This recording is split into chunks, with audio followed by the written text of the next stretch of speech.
Hello, welcome back to my channel, or welcome if you're new here. I'm Sandra, and my daughter London is in this playmat down here, if you're wondering. But today I'm going to be doing a sit down and talk video.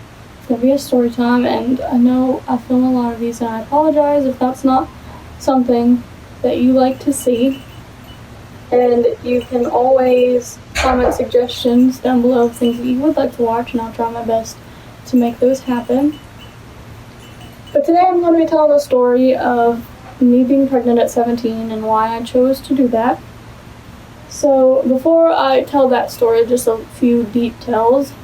I turned 17 in May of 2017, and I got pregnant November of 2017.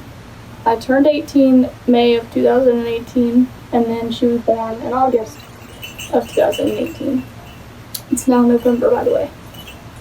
So a little bit of the reason that I did decide to get pregnant was because I did have baby fever, which obviously I'm not saying that just because you have baby fever that you should go off and get pregnant. Like, I'm not saying that at all, and I was not just like, oh, I have baby fever, I need a baby right now.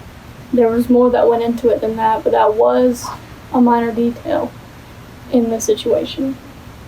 But we did, as a couple together, decide to. We discussed it and talked about it and decided that we were in a good place in our relationship, in our lives, and financially, and that we were capable of having a baby and would be able to provide and care for one. So we decided together that I would stop taking my birth control and that we would start trying. I downloaded a fertility app that just kept up with my cycles and when I would be ovulating and things like that. And we actually ended up being successful in our first time trying, our first month of trying. Like I said, it was November of last year. So we did get lucky there. But besides all of that, and this is not something that I necessarily like to talk about, and it can be a touchy subject, and obviously I know that there are plenty of people in the world that go through and have gone through worse than me, and everyone's lives are different, obviously, but this truth of it really is I went through a lot as a kid and as a teenager, and even to this day, I didn't really get to enjoy my childhood because of a lot of the things that I went through, and I had to grow up faster than I should have, faster than other kids would have, and I had to mature a lot faster, and I just had to put up with a lot of things that most kids that age wouldn't have.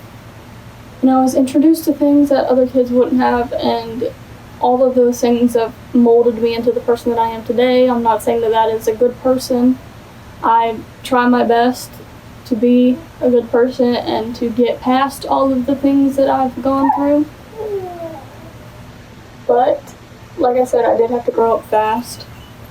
I'm not missing out on anything by having a baby so young. I've never been into the partying and drinking and drugs and things like that because as a child I was shown the bad side of those, and it just ruined it all for me, and it just made me never want to be a part of it, and I hate it.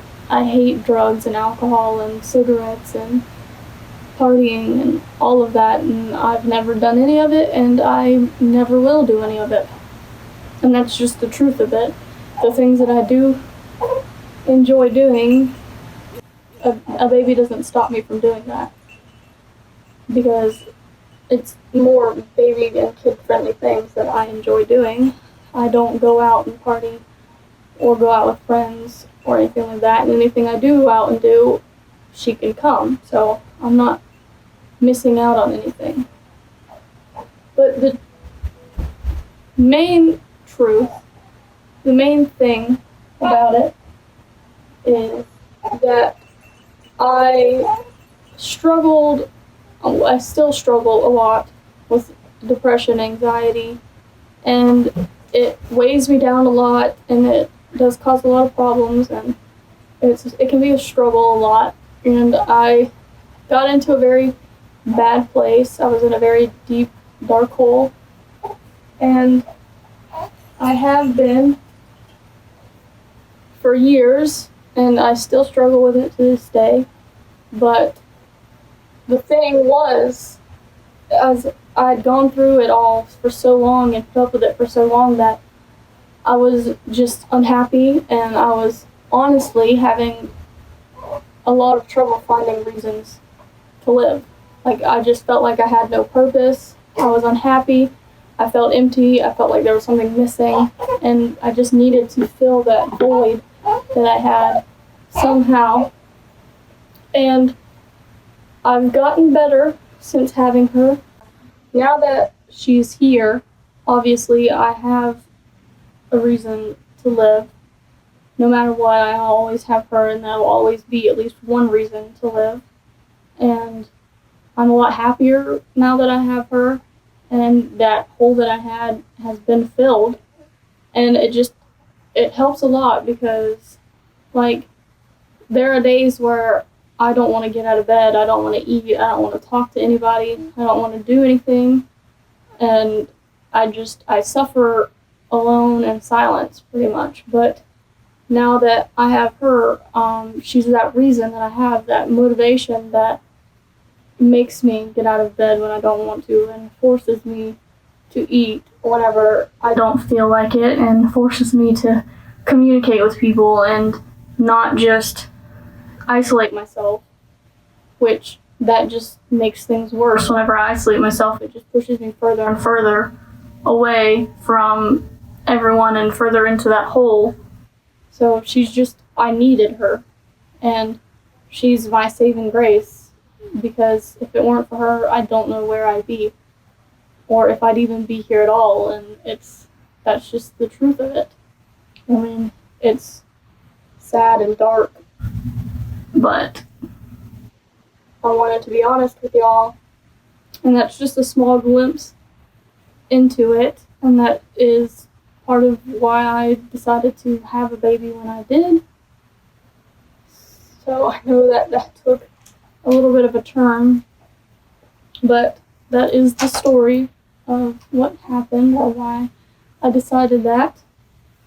And I hope that y'all enjoyed this video, and the next video will most likely be a little less depressing, at least.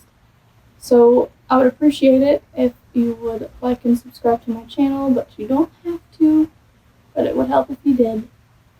Anyways, thank you for watching, and I will see you next time.